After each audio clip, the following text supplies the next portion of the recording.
It's a weird year for video games. We're 19 months into a fresh console cycle, and support for the PS4 and Xbox One is finally tapering off as developers shift focus to the PS5, Xbox Series X, and PC cloud gaming platforms.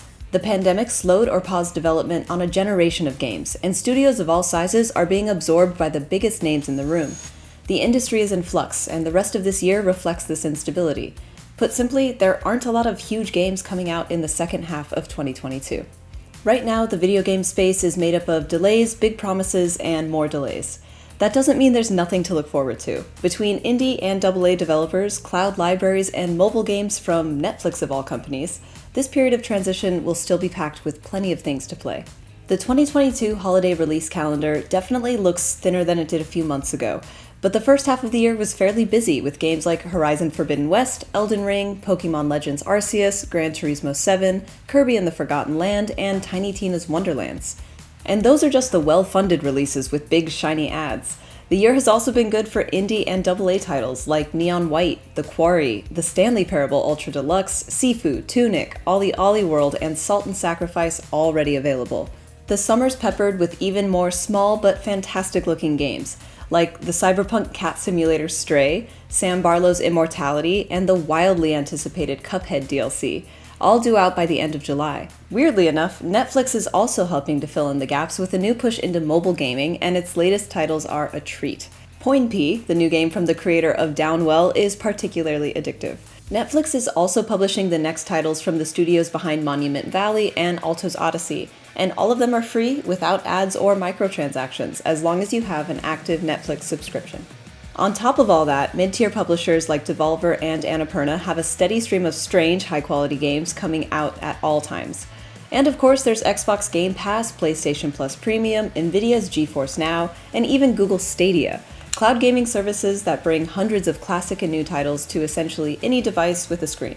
So yeah, there are plenty of fresh games heading our way this year. It's just that there won't be many AAA blockbusters out of Microsoft or Sony.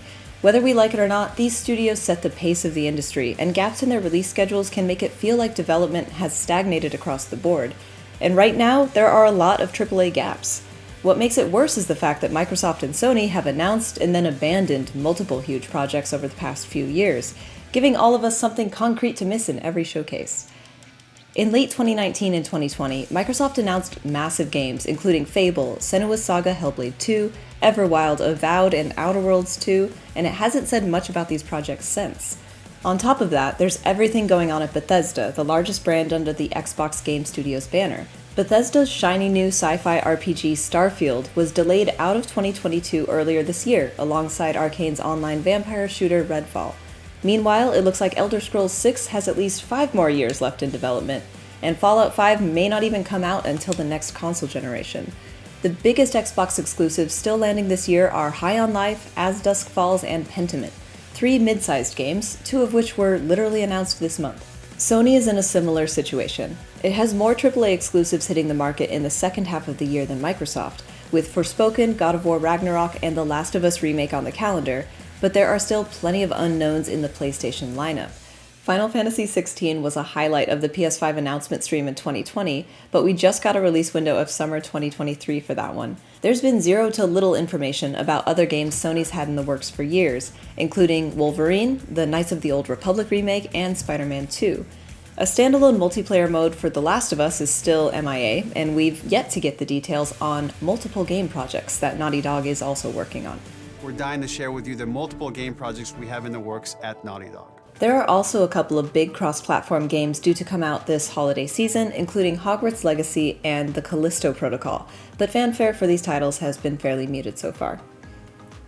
As for Nintendo, it's playing by its own rules, as always, and it has Splatoon 3 and Pokemon Scarlet and Violet on the roster this year, plus whatever it announces during the next Direct Showcase.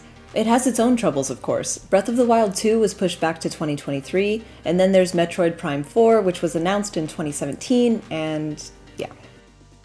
The sense of insufficiency in the industry this year is the result of the console makers announcing things too early, with too much fanfare and too many impossible release windows. Of course, the pandemic didn't help, but as it stands, these studios promised the world and then went quiet on multiple massive franchises, and the silence is particularly deafening as we enter an anemic 6 months of AAA releases. Thankfully, there are so many indie games available right now and coming later in 2022, and between cloud, mobile, and PC services, there are more ways to play these titles than ever. As Jonathan Blow would say, time is a construct anyway, and thinking of life in terms of weeks, months, and years is a futile effort to logically contain chaos. Long story short, there's a lot to look forward to in the video game universe. It may not all be coming this year, or the next, but with more games to play on more platforms than ever, we should all be plenty entertained. Stay tuned to Engadget.com for all the latest video game news, and hit that subscribe button.